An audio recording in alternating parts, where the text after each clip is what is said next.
शिरामध्ये आज तुमचं समाधान झालेलं आहे का?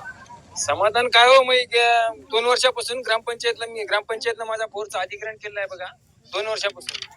आणि मागच्या वर्षीच्या एका वर्षी पैसे मान्यता दिली आणि गेल्या वर्षी मी पाणी देऊन मान्य केलं नाही. माझी फाईल रद्द करण्यात आली. तुम्हाला सांगतो, मी फुकट पाणी दिलं 1 वर्षी, त्याचा काही 1 रुपया मोबदला दिला नाही. आता म्हणाले मला दुसरी फाईल करा म्हणाली. मागच्या वर्षी मी लाईट बिल, मला 15,000 लाईट बिल आलेलं आहे मागच्या वर्षीचं, आणि 2दा मोटर जळाली, स्टार्टर जळाले, आणि हे म्हणतात आता डबल फाईल करा म्हणतात. आता मागच्या वर्षीचं माझं गेलं की नाही.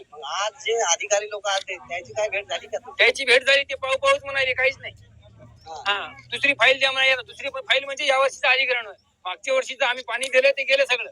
हा, मी 6 महिने पाणी दिलं, 6 महिने. 6 महिने तुम्ही पाणी दिलं. माझा याच्यापुढची तुमची भूमिका काय? माझी भूमिका एकच आहे, आता नाही ऐकलं तर मग मला काहीतरी तुमच्या पत्रकार बांधवाच्या माध्यमातून काहीतरी करायला लागेल.